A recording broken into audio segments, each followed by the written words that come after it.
liées au manque d'hygiène et à l'insalubrité.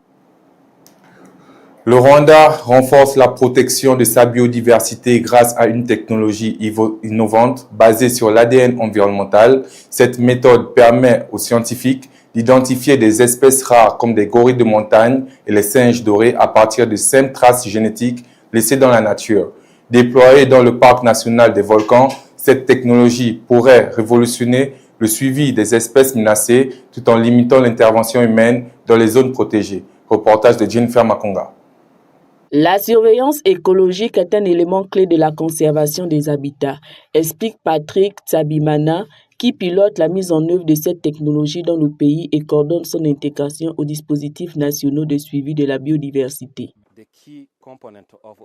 La surveillance écologique est un élément clé de la conservation des habitats. Elle joue un rôle essentiel dans la détection des espèces, leur suivi et l'évaluation des impacts.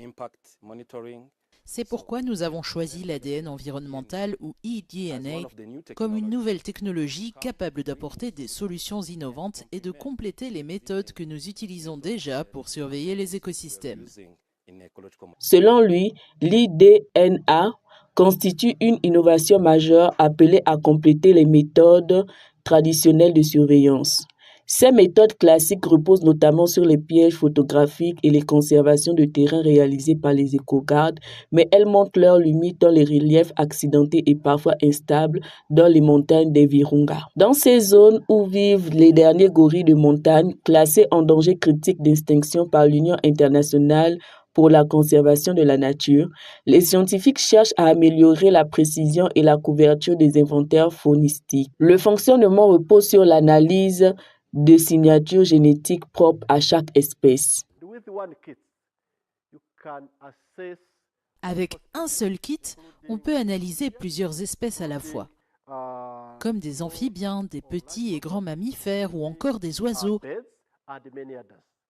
Cela permet de détecter des espèces qui sont difficiles, voire impossibles à observer avec les méthodes traditionnelles. Le programme a été introduit au Rwanda avec le soutien de l'African Wildlife Foundation en partenariat avec les autorités nationales. Il vise à établir une cartographie complète des espèces présentes dans le pays et à renforcer la gestion des aires protégées, notamment face au braconnage et à la fragmentation des habitats. Malgré ces obstacles, les équipes impliquées poursuivent la constitution des référentiels régionaux et misent sur une montée en compétences locales. Le projet associe également les communautés riveraines et les éco-gardes formés à la collecte d'échantillons sur le terrain dans une logique de surveillance collaborative des écosystèmes. Une approche qui pourrait à terme redéfinir les standards de la conservation de la biodiversité dans les régions des Grands Lacs. Le diocèse de Cap-Gaï a rendu hommage